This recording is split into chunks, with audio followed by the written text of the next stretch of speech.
নমস্কার বন্ধুরা, আমি মানসী। আমার আর একটি মিনি ব্লগে তোমাদের সকলকে জানাই স্বাগত। তো আমরা এই যে বেরিয়ে পড়েছি, এখন আমরা যাব মুম্বাই দর্শনে।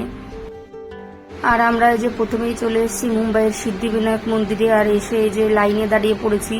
এইটা খুব জাগ্রত মন্দির, এটা হলো গণেশ ঠাকুরের মন্দির। আর লাইনটা ভীষণই বড় ছিল, আর সানডে ছিল বলে প্রচণ্ড ভিড় ছিল। আমাদের লাইনে দাঁড়িয়ে থেকে ভেতরে ঠাকুর দর্শন করতে প্রায় 2 ঘন্টা লেগে গেছিলো। আমরা এর আগেও এখানে এসেছি, কিন্তু মাসি এই প্রথমবার মুম্বাইতে আসায় তো মাসিকে এই ঠাকুরটা দর্শন করাতে নিয়ে আসছিলাম।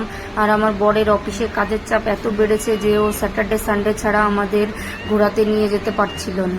তারপর ওখান থেকে বেরিয়ে আমরা এই যে ব্যান্ডরা শাহরুখ খানের বাড়ি মান্নাতের ওখানে চলে এসেছি। তারপর আমরা এই যে মান্নাতের সামনে যে সি বিচটা রয়েছে ওখানে দাঁড়িয়ে রয়েছি। তো দেখো চারিদিকটা কতটা সুন্দর লাগছে দেখতে। তো এখানে কিছু ভিডিও আর ফটোশ্যুট করে নিলাম। এখানেও প্রচণ্ড ভিড় ছিল আজকে, আর এখানে প্রচণ্ড হাওয়া দিচ্ছিল, আর খুব সুন্দর লাগছিল আজকের ওয়েদারটা। আর এই যে বাবা এখান থেকে এই ঘুড়িটা কিনেছে, আর এখানে প্রচণ্ড হাওয়া থাকার জন্য এই ঘুড়িটা এত জোরে জোরে ঘুরছিল, আর ওটা দেখে ও ভীষণই আনন্দ পাচ্ছিল।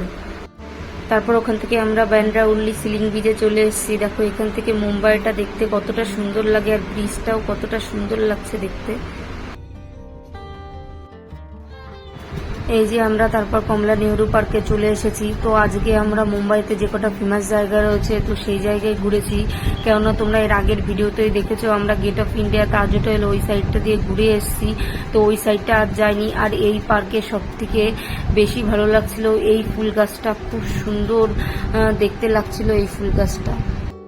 তো এখানে কিছু রিল ভিডিও আর ফটোশ্যুট করে নিলাম। আর এখান থেকে বেরোতে বেরোতে আমাদের সন্ধ্যা লেগে গেছিল। তো তারপর আমরা চলে গেছিলাম মেইন ড্রাইভে। তো ওখানে কিছুক্ষণ টাইম স্পেন্ড করলাম, তো সেই সব ভিডিও আর তোলা হয়নি। তো আজকের ভিডিওটা এই পর্যন্ত। তো বন্ধুরা, আমার মিনি ব্লগটা কেমন লাগলো অবশ্যই কমেন্ট করে জানিও।